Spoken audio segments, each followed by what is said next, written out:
It makes me immensely happy to be able to welcome Ambassador Nalin Surie on the occasion of the public lecture for which he has very kindly agreed, Impact of Technology on Foreign Policy with a special focus on India.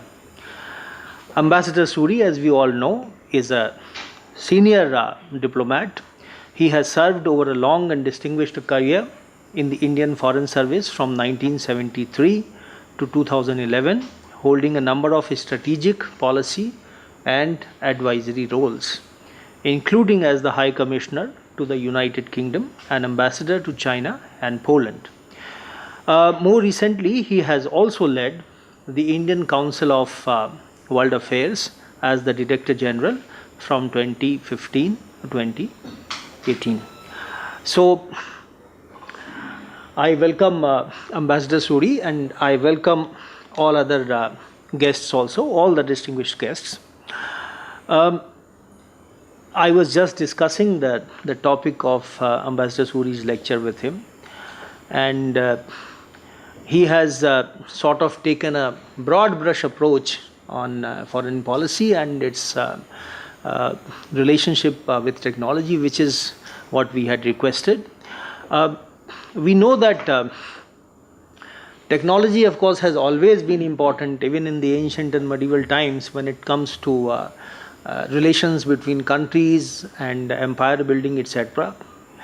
But in the recent decades, which is what I believe that Ambassador Surie is going to focus upon, there have been more developments in the field of technology, which of course have a very important and deep impact on how foreign policy is conducted at the level of professionals, and how the relations between different countries sort of change because of the changing use of various kinds of technology. To my mind, three kinds of technology obviously are fundamental to it, but there will be branches.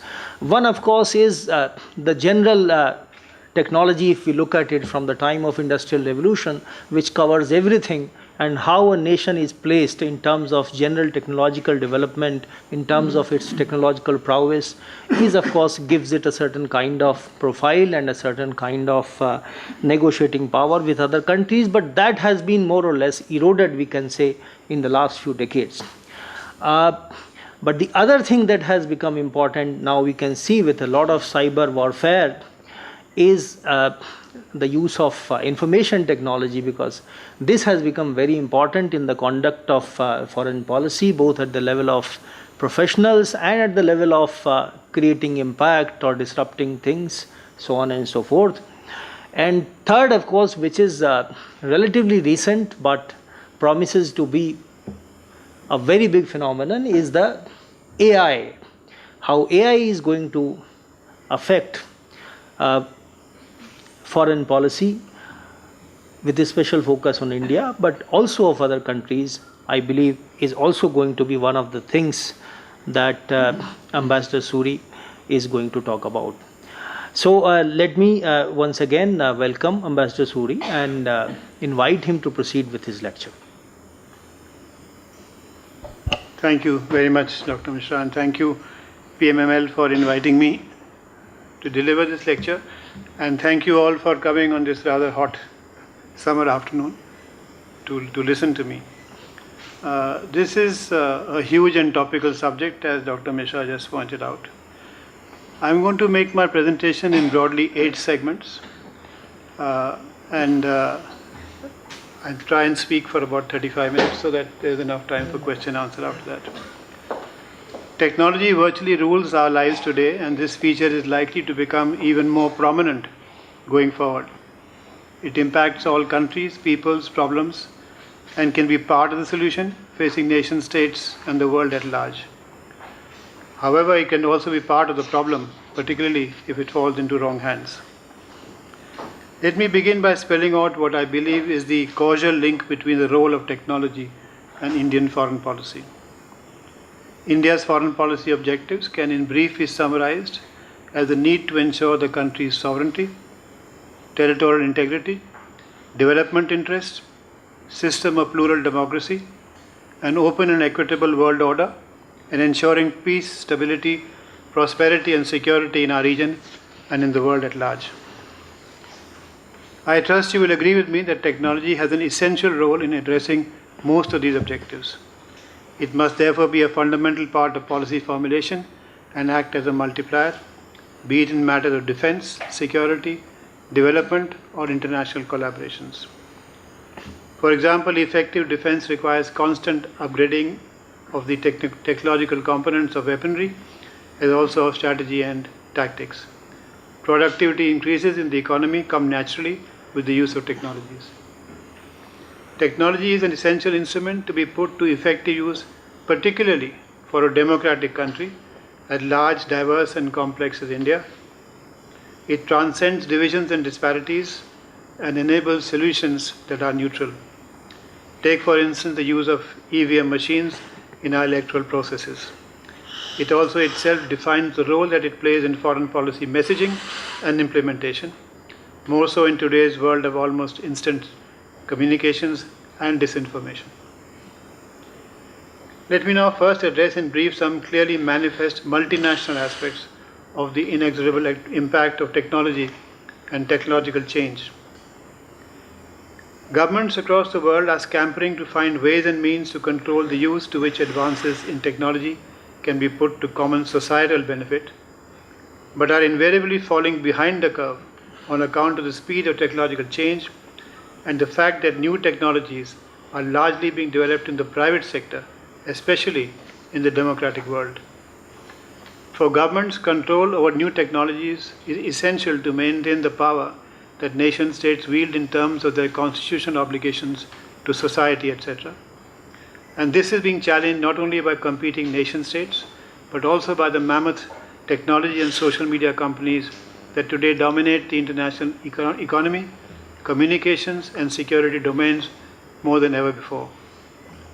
These companies include, and I think you all know the names, Apple, Google, Microsoft, Nvidia, TSMC, Intel, Tesla, Samsung, Broadcom, Oracle, and Cisco. The social media giants include Facebook, YouTube, WhatsApp, Instagram, WeChat, TikTok, Facebook Messenger, Douyin, Telegram, Snapchat, Sina Weibo, X, etc. The role and impact of the dark web and hackers only adds to the challenge. Separately, the new artificial intelligence and chat GPT applications are threatening to make the need for human thinking irrelevant. AI and autonomous weapon systems can become game changers in the manner in which warfare is conducted. New developers of technologies and applications of technology that have military spin-offs such as SpaceX have already demonstrated that they can independently impact the conduct of war. And I'm referring here to the Ukraine. Independent private satellite systems have effectively destroyed the monopoly of governments over the gathering and provision of satellite data for all kinds of purposes.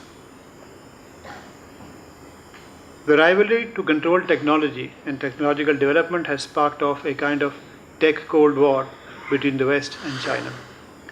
The scramble by the US and its partners to control, for instance, the supply chains in the critical semiconductor sector and deny or limit access to China is part and parcel of this new technological Cold War. And it is intended to undo or mitigate the economic, defense, and security frailties that have arisen in their systems on account of unfettered globalization and the ability of one rising great power to game the system to its unilateral advantage and in the effort to dominate. Technology has clearly enabled those that develop and control it to become alternative centers of power. And this is being manifest in real terms in the economy, in politics, in defense and security issues, in the media and social media dimensions, and on issues of the global commons. Those that control technologies wield more power than most governments, and there is no real international consensus on how technology and its constant and quantum growth can be managed or controlled for the greater good of mankind. The effort to do so is on though, but no easy outcomes are on the horizon, since the struggle among the big powers is for seeking long-term benefit and control. The Ukraine war and the resulting standoff between Russia, supported by its partnership without limits with China, and the West have only further confounded matters. Resolving this conundrum is thus going to be a major challenge before the international community and multilateral institutions. Let me just indicate, when I speak of the West, I mean the United States and its allies, but also Japan, the Republic of Korea, Australia, and New Zealand. I don't include all NATO members because of one exception, that is Turkey, because Turkey is not necessarily always on board with the United States. The ongoing efforts by the West, led by the US, to restrict or deny high technology developments to countries like China, Russia, Iran, DPRK, and others, underlines the importance of technological matters in international relations and in the foreign policy of major powers. This latest Western move vis-à-vis China is ironic at best, since the very rapid Chinese development in recent decades was the result of virtually unfettered access by China to Western technology, including dual-use technology, and access denied to democratic India since our peaceful nuclear tests in 1974. You will justifiably ask whether the relationship between technology and foreign policy is a completely new phenomenon, and what does all this have to do with foreign policy? I would suggest for your consideration, as Dr. Mishra pointed out in his opening remarks, that there is virtually an inexorable link between technology and foreign policy, and it is not new. If you hark back to the era of colonial conquest, you will recognize that it is improvements in marine technology and weaponry that enabled this. The irony is that most colonial empires were controlled with minimal physical presence of the conquerors. You know how it all worked. The sovereign or the monarch gave out a contract to explorers or adventurers who were asked to go out, seek new lands, bring new wealth, and bring new resources to the parent colonial country. You know what happened with India and the East India Company, ultimately, which was replaced by the British government itself. The draining of India's wealth by its colonial masters is well established and documented and needs no elucidation. India's domestic industry was emasculated so that it could not pose a challenge to English industry. There are also much more recent examples of the denial of technology that have impacted India's foreign and development policies. Let me highlight just two of those.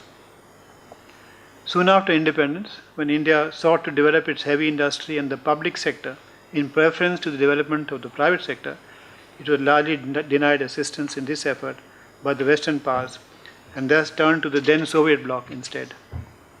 This was a foreign and economic policy choice necessitated by India's economic and technological choices.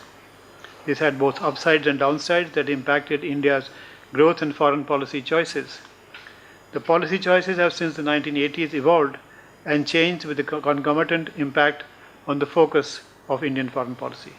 The latter was palpably visible following the end of the Cold War in 1990, at which time we liberalized and became more participative in the global economy.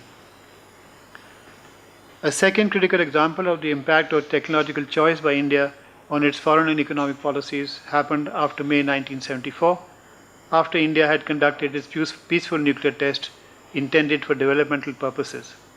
Following that test, the West imposed wide-ranging dual-use sanctions on India, which remained in place till very recently when the India-US nuclear deal was done in 2008. I am told that many such sanctions, though, still remain in place. Our tests in 1974 were undertaken to establish technological parameters that would help our development, and instead efforts were made to isolate us internationally and constrain our development. What is worse, following our tests in 1974, the Nuclear Suppliers Group, which included the then USSR incidentally, was established in 1974 itself as a direct consequence to ensure that nuclear exports are carried out with safeguards to ensure non-proliferation of nuclear weapons by countries like India. India was obviously kept out of the group in spite of out of this group, but China is a member since 2004. And India is still not a member of the group in spite of our nuclear agreement of 2008 with the United States. China continues to veto our membership of the NSG. The developmental and foreign policy implications of such denial of technology are clear, and so were the consequences for India's development programs, including technology development for nuclear power generation. Every cloud has a silver lining, and the denial of technology to India in this sector meant that we have developed our own independent nuclear power technology capabilities. Also, a robust space program. India's development and foreign policy choices may probably have taken on very different trajectories had it not been for the extensive dual-use sanctions imposed on her since 1974, irrespective of our impeccable democratic credentials.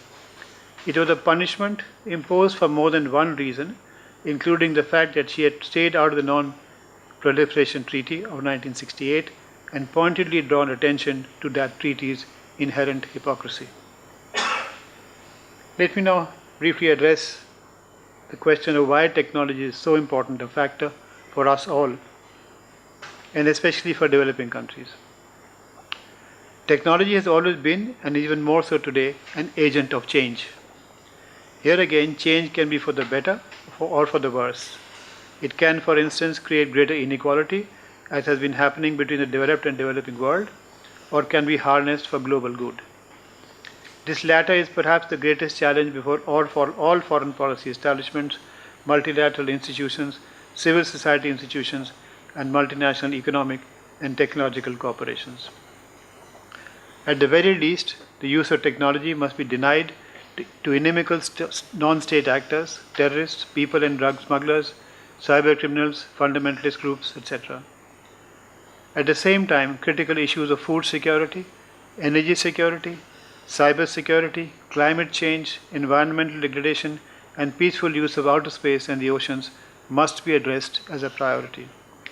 Developing countries must have equitable access to technology and scientific developments.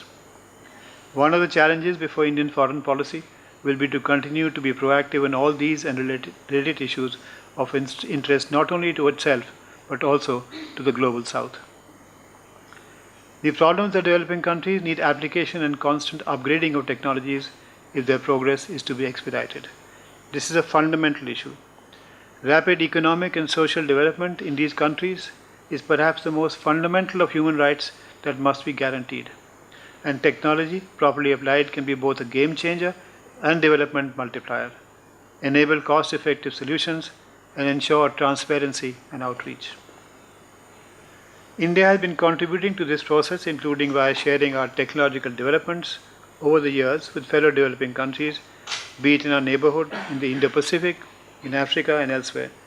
As our capabilities have grown, so has our partnership with these countries. Excuse me for just a moment.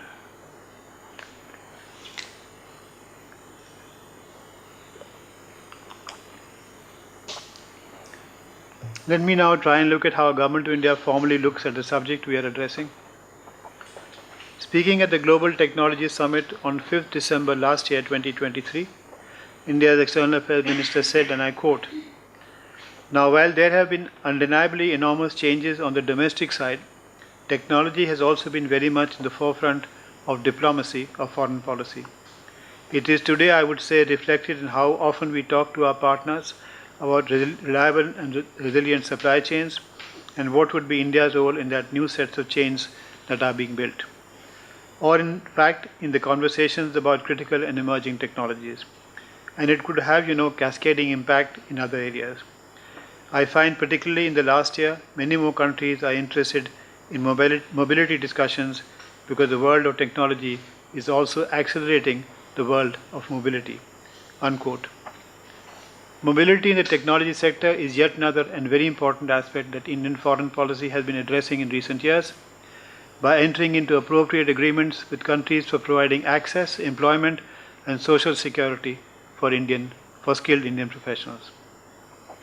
Earlier in January 2020, the Ministry of External Affairs established what is called the New Emerging and Strategic Technologies Division with the objective of, and I quote, "looking at emerging technologies which have strategic implications, assessing their foreign policy implications, and assisting internal stakeholders in India in their demand-driven technology pathways." Unquote.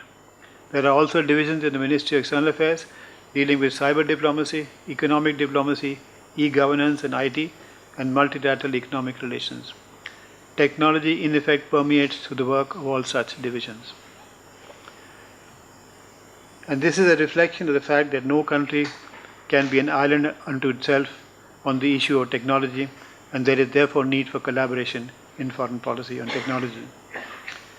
It is clear that there is recognition in government that the rapid pace, content, and depth of ongoing technological developments must be not only taken cognizance of, but also leveraged to meet India's foreign policy, security, and developmental objectives. This will require working together with those leading the charge in technology development, that is the private sector, across the world, but also with other concerned governments and institutions that are engaged in ensuring that technology is harnessed for peace, development, and common security, that its misuse is prevented if feasible or else controlled. An example of the latter collaboration is the US EU Technology Council. The latter is, of course, also driven by the combined effort to deny China unfettered access to technology that it has benefited from in the past to now become the West's principal security and economic challenge, not very different from the China challenge facing India. But the intent is also to ensure that governments do not lose control to the tech giants over day-to-day governance. There is thus need to establish agreed multilateral systems to correctly channel how new technologies are being put to use, to ensure that they contribute to international peace, stability, security, and development. This applies across the board, whether on the issue of data flows and use of data, on application of technology to fight climate change, use of AI for productive purposes. So too with respect to green hydrogen, NEVs, new materials, quantum computing, life sciences, the digital economy, production of semiconductors, etc. The criticality of preventing misuse of these technologies by non-state actors cannot be emphasized enough. The big tech companies and the other large corporations, including defense equipment manufacturers, already exercise powers well in excess of those by most sovereign governments. It is no surprise or accident that the CEOs of these corporations enjoy preferential access to heads of states and government all across the world. You would have noticed, for instance, the extended meeting Chinese President Xi Jinping had with US CEOs during the recent China Development Forum meeting in Beijing. Incidentally, it's no different in India. Foreign direct investment and the technology it brings with it is a major component of development in most countries and is of particular importance to countries like India, whose economic and social development needs to be sustained on a high and long-term trajectory. Indian foreign policy has to necessarily address itself to these new challenges and circumstances presented by the rapid pace of technology development in an era of globalization.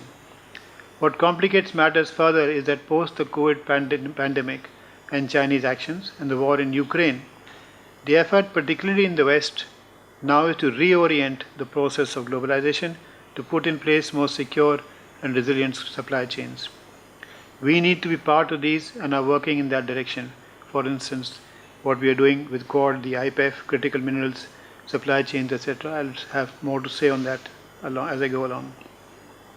I am speaking deliberately of reorienting the process of globalization. There is not enough empirical evidence so far to establish that deglobalization is now underway.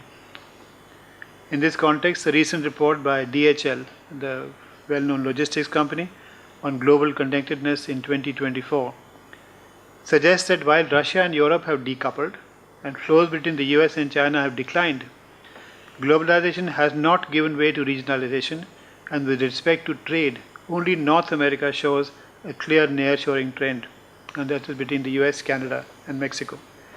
Perhaps most importantly, the report also suggests that the world's absolute level of globalization remains limited and domestic flows still far exceed international flows. The latter has implications for India's trade and investment policies going forward. Following the Chinese perfidy in East Ladakh in June 2020, India has also to make efforts to reduce its dependence on China for a series of technology-heavy inputs for its infrastructure and electronic industries. Also for electric vehicles. This challenge is proving to be more difficult to address since dependencies have been allowed to grow. This, to my mind, was the outcome of lack of understanding of its strategic implications and based on misplaced trust in China both by our industry and government. Bottom lines seem to have prevailed.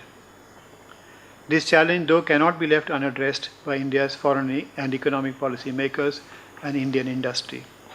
Steps are reportedly being taken to do that and will need to be systematically followed through. Excuse me.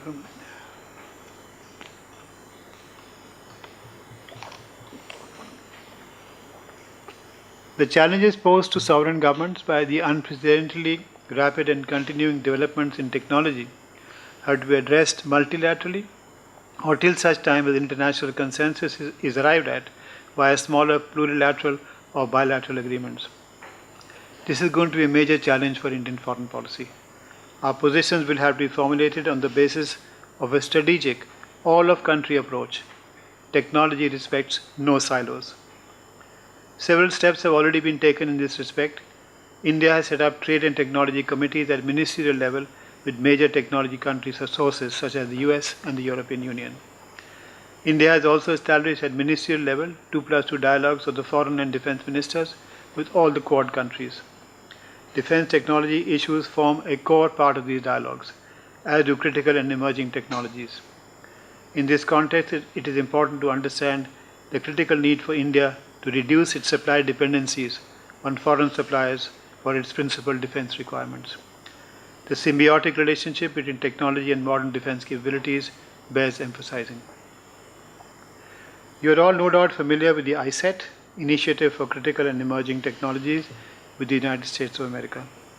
The latter has already delivered concrete outcomes pertaining to the F414 aircraft engine for the Tejas Mark II aircraft for the Indian Air Force.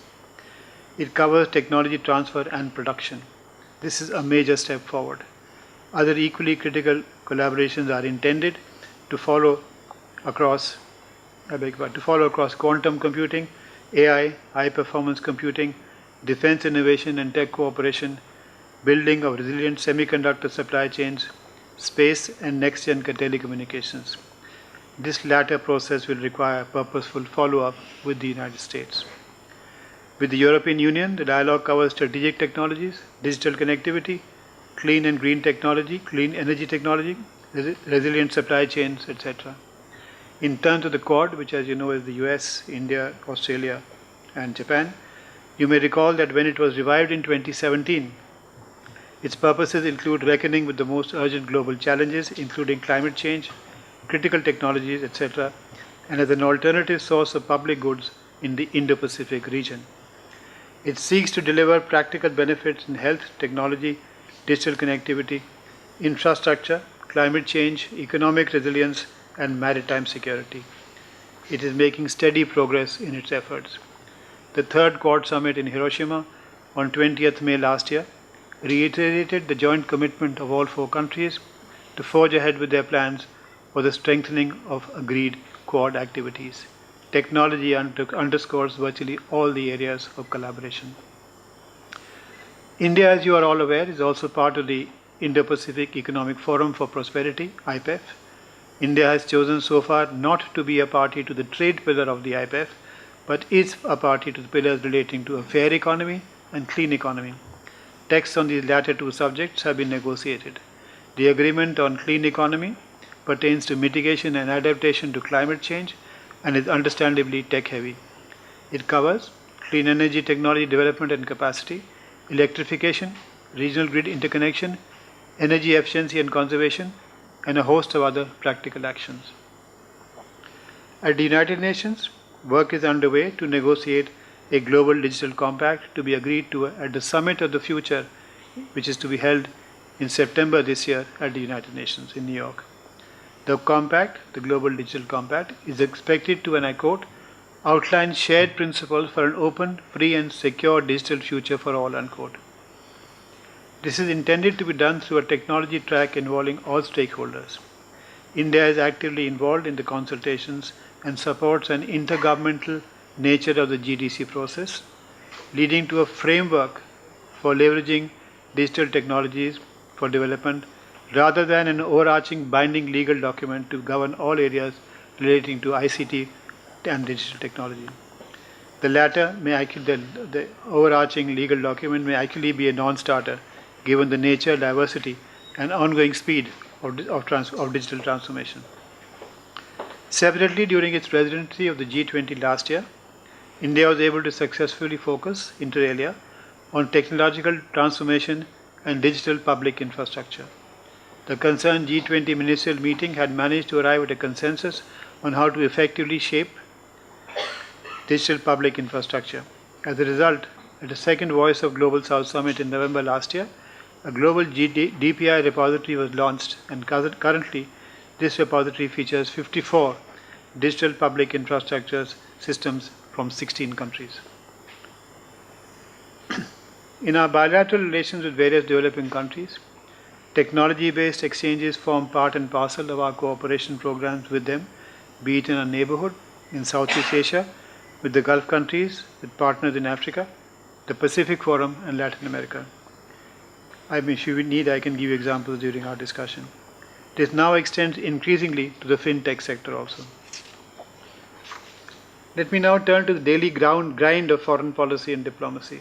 This requires, amongst other things, projecting India's achievements, learning about and assessing the internal and external developments in countries around the world, looking for opportunities for India's trade and investment in both directions, keeping a close watch on technological and scientific developments of interest to India, assessing the security and military threats to India, including the cyber domain, and looking after the interests of the Indian diaspora. There are many other things that we are supposed to do. This was difficult enough to do in the past and often required, for instance, ponderous study, the creation of a network of contacts and trends. Speed was important, but today, given the mind-boggling developments in information technology and the lightning speed of flows of both information and disinformation, this has become a particularly onerous task. You often have to run to stay in the same place. Live pictures appear before you of some developments or incidents, and you begin to think of responses, and before you know it, you find that the images have been doctored. The added dimension to the problem is that everyone in the chain of command has the same information at the same time. Often the pressure to be seen to be responding means mistakes can be made. In the spread of disinformation, it is not only non-state actors, including terrorists, that are culpables. Nation states themselves, corporations, some NGOs, terrorists, human smugglers, hackers, and woke individuals all play this dangerous game for their own nefarious ends. Conduct of foreign policy in this era of interconnectedness and constant technological change has also other major problems to tackle. For example, compromise of your secure communication networks, cybersecurity, and monitoring possible cyber attack on infrastructure, physical and financial. Cyber attacks represent a really very formidable threat, and responding to these requires extremely close coordination with your own agencies, major tech companies, and friendly foreign governments. There is really no escaping the downsides of the misuse to which technology can be put. A very current example of this is the warning issued by Microsoft, which all of you must have read in the newspapers, of intended Chinese plans to interfere in the forthcoming general elections in India and the US presidential elections later this year. As you are undoubtedly aware, Russia has frequently been accused of attempting to interfere in democratic elections in the United States and some European countries. Technology has perforce made most serious foreign offices nimble and more efficient. They really don't have much choice, particularly in democracies, for they are often at the receiving end. Their work has simultaneously been facilitated and made more difficult and demanding. It is not easy to even stay on the curve, leave aside, move ahead of it on a consistent basis, although that has to be the objective. Let me try now conclude. Security issues have in recent years regained pole position in international relations to the detriment of development issues. What is crucial though is that technology is now playing an ever more vital role in both these separate but related facets. It is thus axiomatic that all serious governments must contend with how best to put technology and its very rapid development across virtually all spheres of human activity to national and international benefit, including on critical issues of the global agenda such as climate change, pandemics, food security, natural disasters, and other major challenges. Indian foreign policy has been addressing a series of challenges over the years and has become more active in looking at the implications of technological developments for our foreign security and economic policies in recent years.